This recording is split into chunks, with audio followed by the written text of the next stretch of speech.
any others? Sonic Rainboom. Now, you wrote the episode that defined my favorite character, Luna Eclipse. So.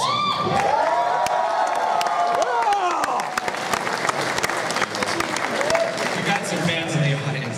All right, to your left, and to the audience's right, I keep mixing that up, is Amy Keating Rogers.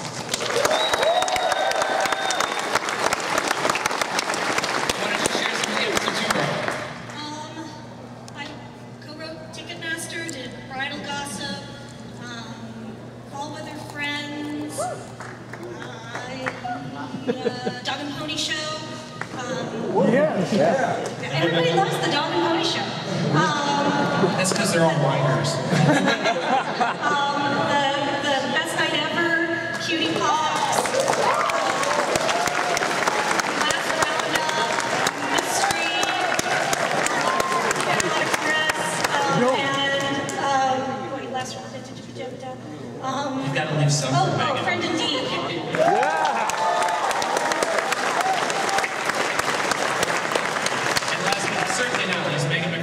The show, what is show editor? Is that the term?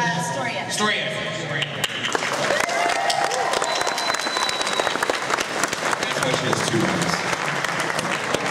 And you wrote a couple of the more well-known episodes as well. I tend to write episodes where the characters go crazy.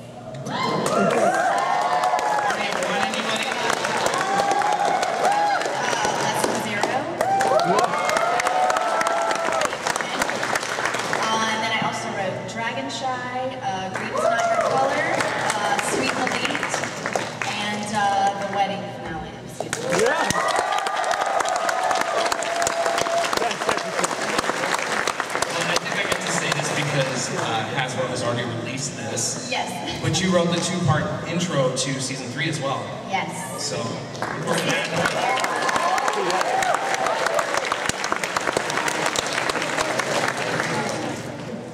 alright, so my first question is a general question for the group, which, you know, I know that you've answered a few times, but how did you get involved in writing for My Little Pony?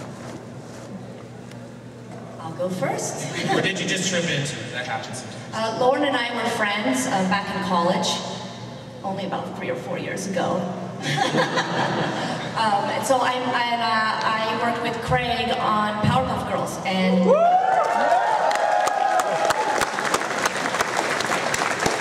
so Lauren just contacted me when My Little Pony was in development and asked me if I'd be interested in writing on it, and I said absolutely not. No, I'm joking. I was really excited to do it. That's the answer.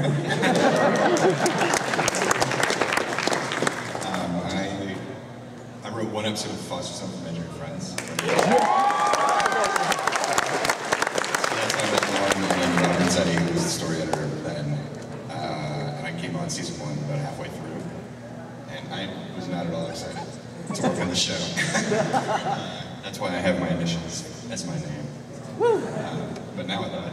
I think it's a great show.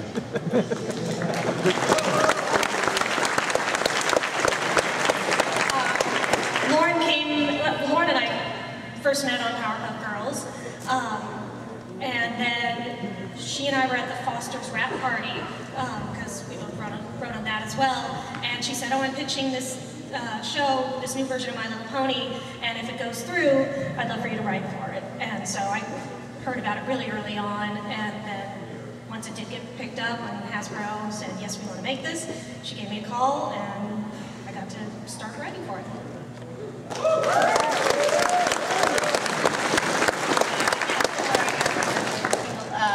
That I had known Lauren from Foster's Some from Imaginary Friends. I'd done a couple episodes on that, and so yeah, when she knew that she was getting the green light to do Pony, asked me to.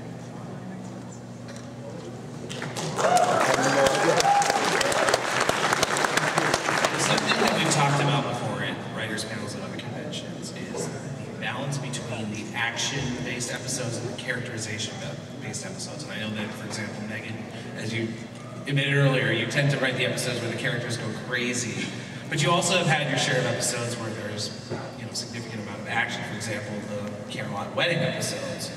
And I wanted to know, when you're writing an episode, when you go into it, starting off, this is for the entire group, excuse me. Do you go into it having almost a sense of the balance between the characterization elements and the action to it, or is it something more that the story develops organically, and if it happens to have more characterization, or it happens to have more action, that just is part of the process? Well, I would say like with the two-part episodes, we kind of go into those episodes knowing that we're going to have sort of the bigger action set pieces. It's a big, huge episode. We want there to be some big, huge things happening in it. So we certainly go into it knowing, there will be those kind of set pieces.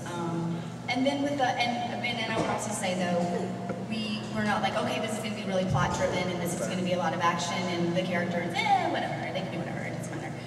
We always start from a place of what the character wants and what they're trying to achieve, and it's just the obstacles that we throw in their way, especially in the two-parters, those become bigger obstacles, more, things where they might have to like fire at people with party cannons or something.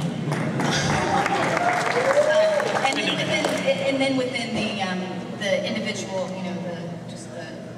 the half-hour episodes of the show, it really, the story itself, the original premise will dictate how the rest of it plays out, if there is going to be kind of action or world building, or if there's going to be more mythology of the show involved.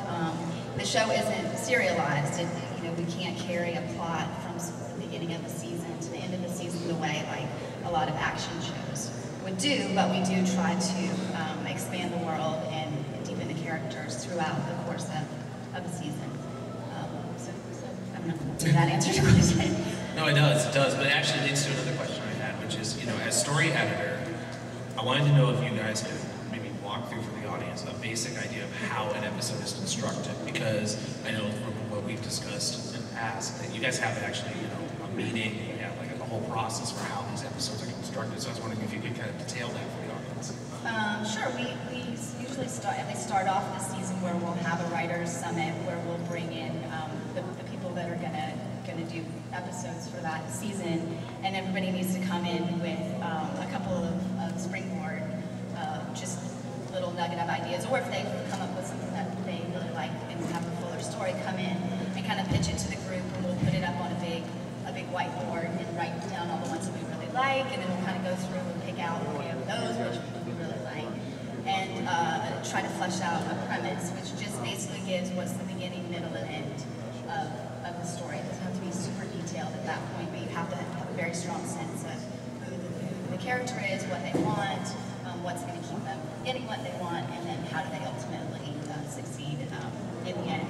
So we'll have those premises, they'll get assigned out to the different writers. A lot of times it's based on different people have different strengths. And so you'll kind of say, okay, they're really good, or they really love to do sort of more epic action stuff. We'll give that person an episode, or this person is so great at Rarity's voice, let's have them do this episode. And then in case it seems great myself, and I would try to get two writers at the same time to work on different stories. We'll come in and we have a big board and we break it into the acts of the story and basically break out every scene that you want to see play out. And sometimes we'll pitch jokes in the room, and sometimes it'll just be run with this. This is the scene where Twilight is going to confront her brother. That's all you need to know. They'll go off and write an outline, and then we'll get notes on that, and then they go straight to get notes on that. It's kind of the basic process. Well, you mentioned that when you're picking the author for the specific episodes, often it's based on who can write different characters the best. And a very popular question within the fandom is, who's your favorite pony? But I'm going to adapt it. Who is your favorite pony to write for? Somebody else. That's everyone. Rarity.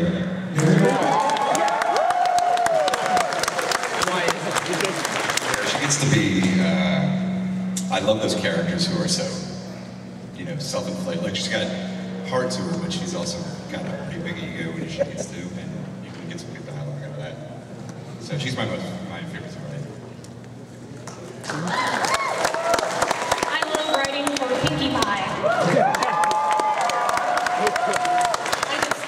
It's fun to be really silly, and kind of all bets are off with Pinkie, so you can go anywhere with her.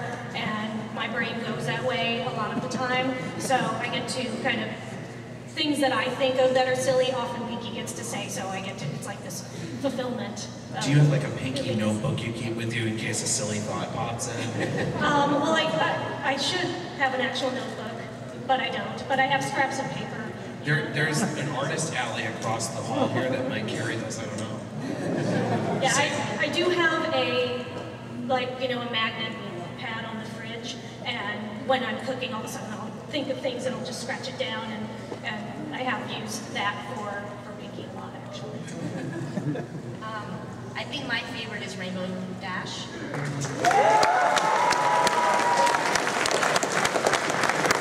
I think I'm a lot like her. Kind of tomboyish, says a lot of things before thinking. I also really like characters who have to learn lessons and make mistakes, because I think that you become a better person by learning from your mistakes. So she's my favorite.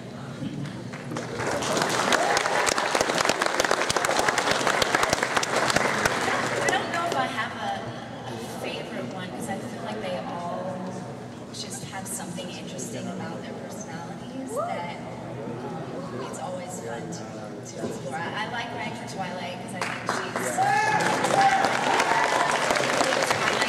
like a little fear of authority and like, you know, wanting to do the right thing and being a little bit, you know, neurotic about things sometimes.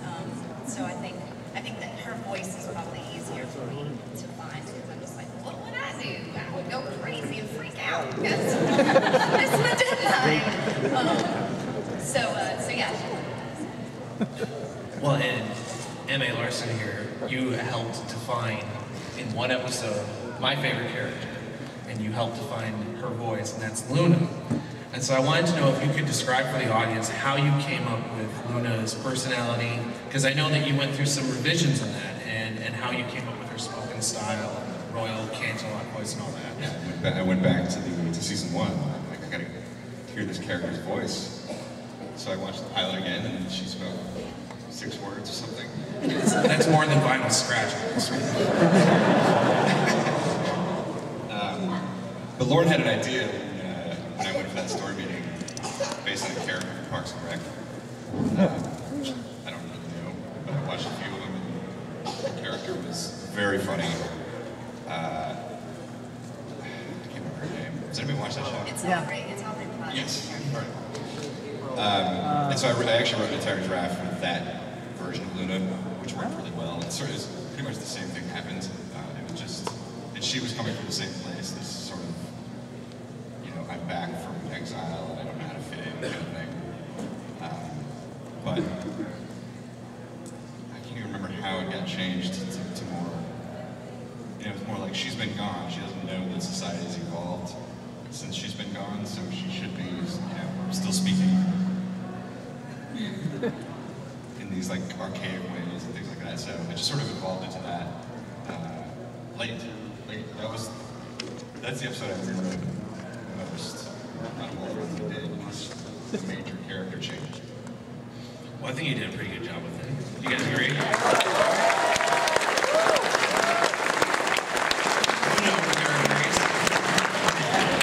But you also developed another character that a lot of people here are fans of, and that's Discord. I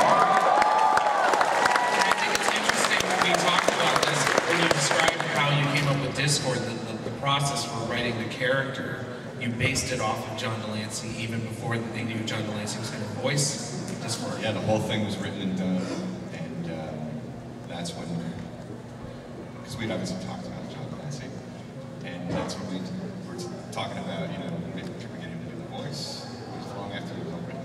So I was writing with his voice in mind, not knowing he would actually do the voice.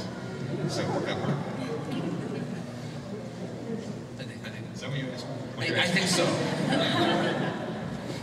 It's okay if that answer was a bit chaotic. It's okay.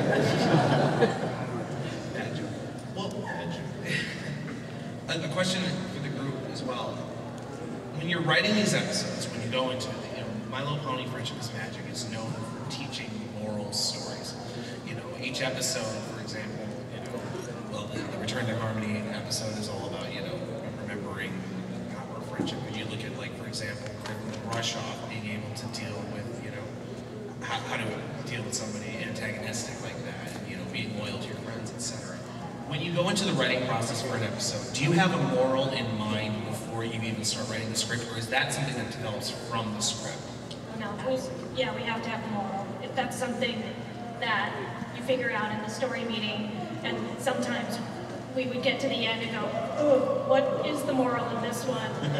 Okay, what, you know, and then you kind of twist and turn and tweak and say, well, it could be this, well, you know, we kind of done that, and you go a different direction. So yeah, you have to have that moral, because that's where you're leading to in the end. So yeah.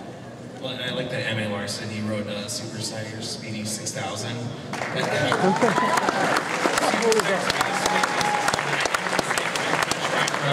But I like that at the end, Applejack hadn't learned anything. That's exactly what he was saying when we got through the whole story. We're like, there's just no moral.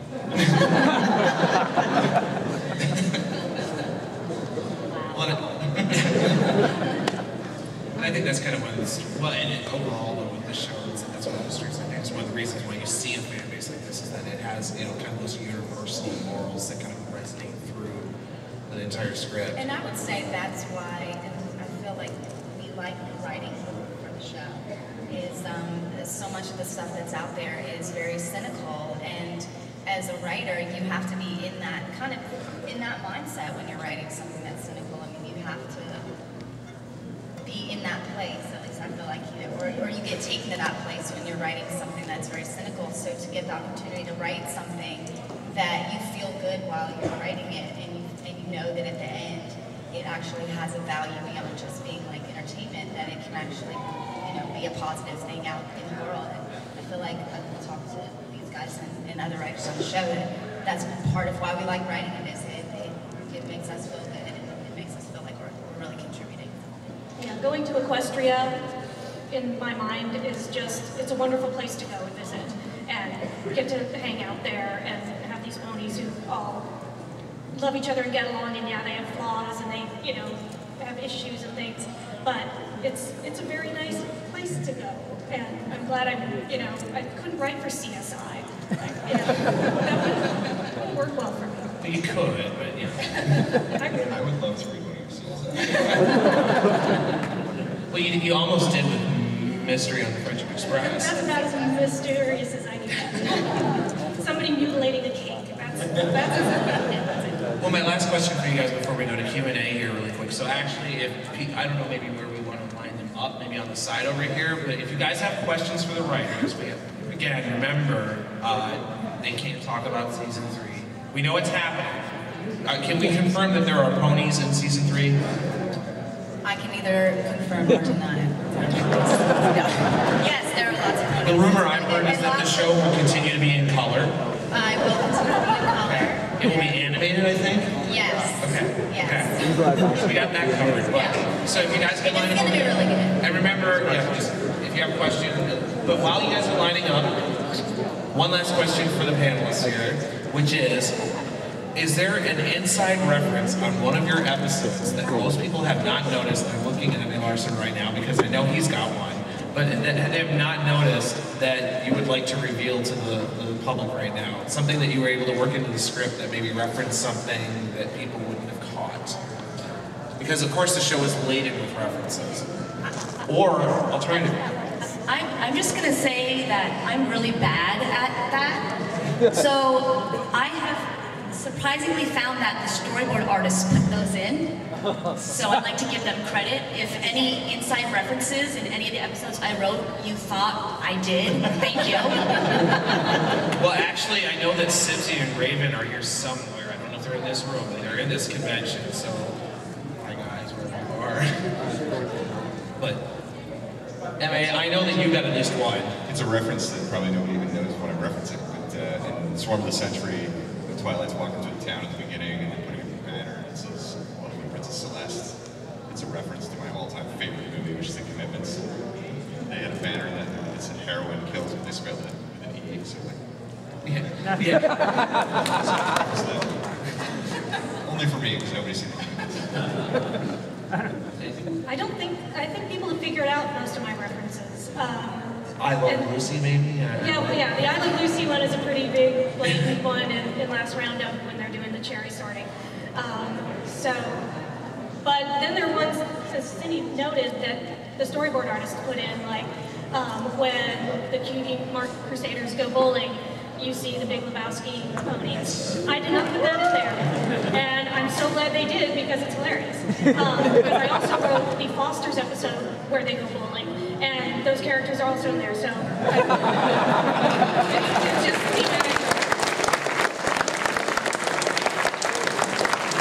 I don't think that there's any that haven't been, you guys like look really carefully at these episodes, so if there's one in there, you found it. But there is one coming up that I'm very excited about. So we'll see if you catch it in the future, but I'm kind of surprised we got it in there. Be on the lookout. It'll be fun. Can I do one more really obscure one? Yes. In Secret of My Access, when Applejack says Twilight Get My Robe, it was a reference to like the 1980s Pace Picante sauce commercials.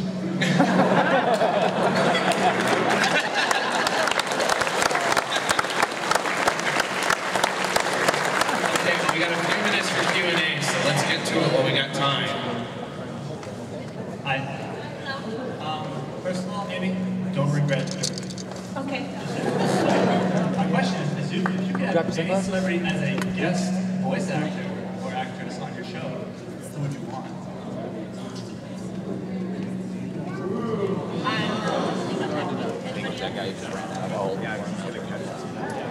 I really wanted Oprah to play Sapphire, that was the voice in my head was Oprah. So I wish Oprah would go in and redub it.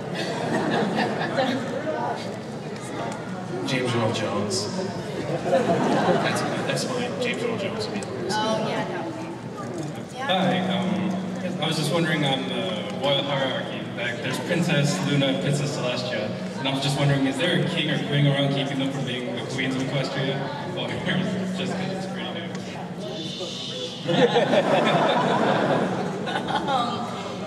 None have been revealed thus far. But now all of a sudden I've confirmed the hierarchy of the.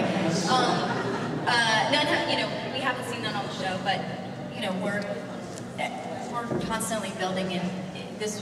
I spoke about this on a previous panel that the Bible for the show didn't have as big a world as Equestria has become when it first started, and every season a little bit more is added to the mythology, and I'm still making it up. So we may see something like that in the future.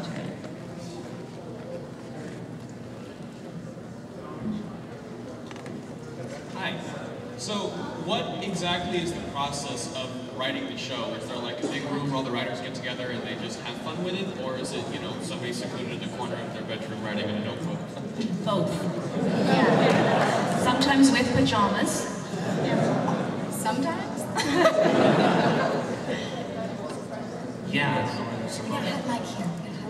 Yeah, we have the big writers meeting where you beat out the whole thing, but then once that's done, you go to the privacy of your bedroom in your pajamas and you write your outline and then your script, and that's just you doing that, and then it gets sent to the story editor, and you have email or phone conversations about notes. But the first big figuring it all out is an interaction between a group of people, at least three. It's a very strange process because we don't really get together like this very often. It's like once in the beginning. And then story meetings, but It's not, the show is all, the writing is all freelance. We don't have an office where we all are there all day, or a writer's room where when a script comes in, we all can kind of punch it up together. It's all done on site, and the power of the internet to exchange emails. And Skype. A lot of Skype. Yay, Skype.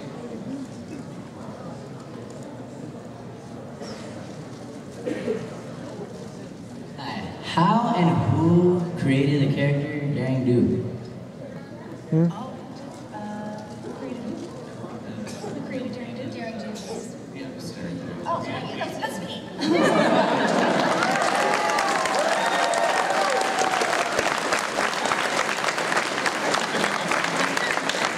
I actually don't remember if Daring Do's name was Daring Do when I wrote the script. But of course, since that's such an integral part of the story, that came up at the original story meeting with the story editors. So I didn't really invent her, I just wrote about it.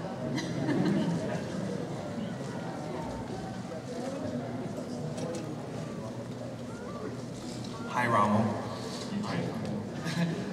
So I'm not actually here to ask a question, I'm actually here to deliver something to you guys, which was given to me from a fellow brony who believes very strongly in what this show means and the collective effort and energy that's been put into its actualization and all of this, more or less. So if you don't mind, I'd like to come up and give you these. Thank you.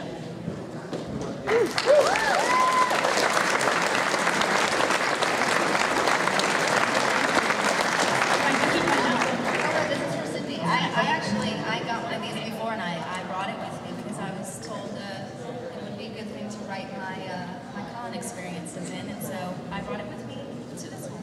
I got my little notes now. I think I've gotten one of these before. No, I have two. This will officially And everybody, be my- just my so everybody new knows, title. this is Rommel from Bronies for Good. If you guys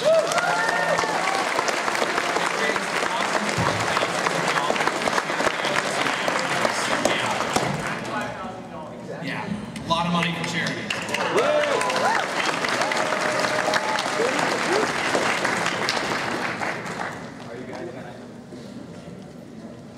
That's what I just said, sorry. Hi guys, my question is for Amy. So you've stated in other interviews that at the gala, Ever After from Into the Woods was your inspiration for the song. Yes. And I recently listened to the song and they sound so identical to each other. So was it really difficult for you to differentiate the two so they didn't sound the same? Well, when I wrote those lyrics, I completely wrote it to the tune of Ever After. I then, because I'm a dork who thought that everybody did this, I then recorded the whole thing, me singing it, and I layered the voices because I know how to, I don't know how to use GarageBand, but I know how to use Final Cut. So I recorded myself, and it's crazy.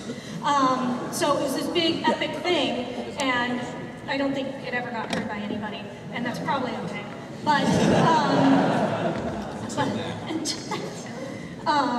But then it referenced it in the script, and so then it was Daniel's job to tweak it enough so that it didn't sound like it. But I mean, I totally cheated off of Sondheim's paper.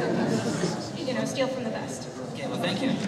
And that's something interesting to note as well, is that while Daniel Ingram writes the music for the song, these guys write the lyrics for the song. So for example, she wrote the lyrics to the wrap up.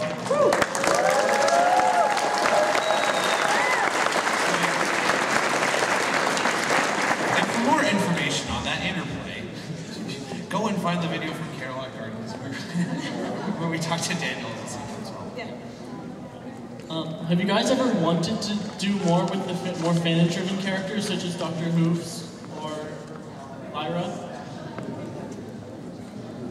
I think the trick with that, right, is that if it's a fan character, that means that it's, in a sense, fan-owned, and I think that, you know, the way that they end up writing the show, and you guys can tell me if I'm saying this right, but, you know, in a sense, those background characters, what I've heard from a lot of the creators, a lot of the storyboard artists, etc., for example, like Dr. Who's, or, you know, I think they're calling him Time Turner now, you know, that's a storyboard artist, that's a layout artist who put them in there. And the way they've always worded it to me when I've talked to them, and maybe you guys can tell me if this is how you view it, is that those background characters are in a sense the fans' characters to do what they want with it, and then if these guys come in and impose their writing on it, it kind of changes that, right? So there's, for example, there's in the fandom, everyone knows about Lyra and Bon Bon. Well, if they ended up writing something to impose on that, you know, that would change how the fans approach it, so I think they leave the background characters. Does that sound about right? Yeah, we actually don't really think about the background characters very much. In our scripts. So, but now there are ones that do sort of have identities. yeah. We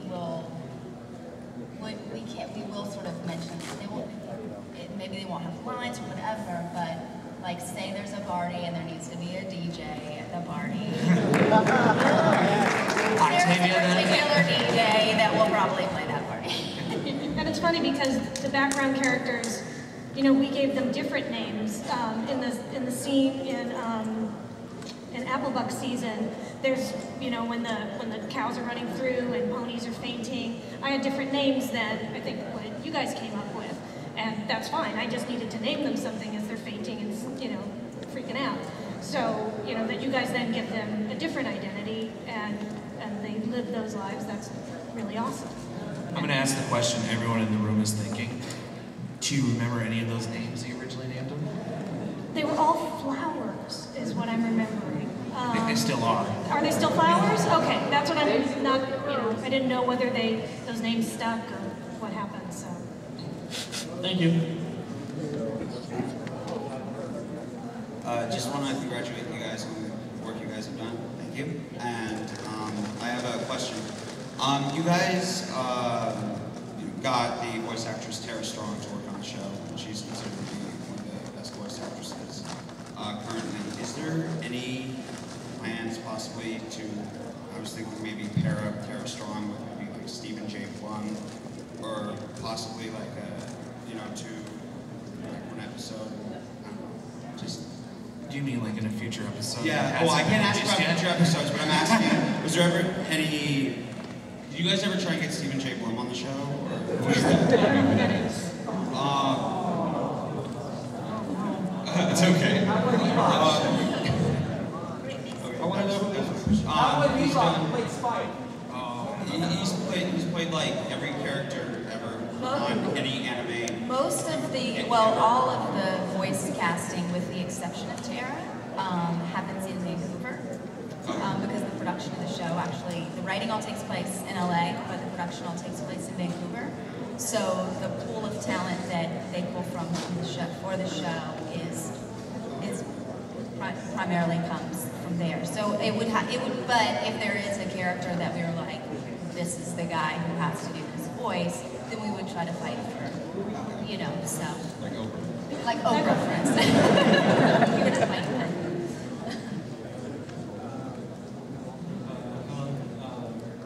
I have a question. It involves something with characters.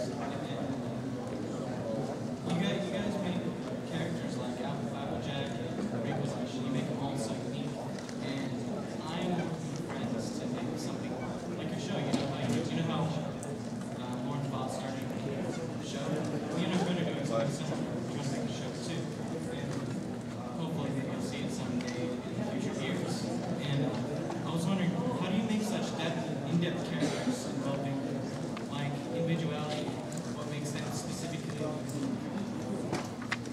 Well, some of that is developed prior to a show actually being greenlit or accepted. You really have to come forth with a Bible or a concept in which the characters have specific attributes. But part of the joy of writing and developing a show is that new personalities and new things about those characters are developed by writers or storyboard artists. Is there any character in My Little Pony in which you wrote something and then that became a personality or part of that personality? I definitely feel like there's catchphrases and stuff, but I think you're asking more like how do you really develop sort of individual characters that have these sort of really individual attributes.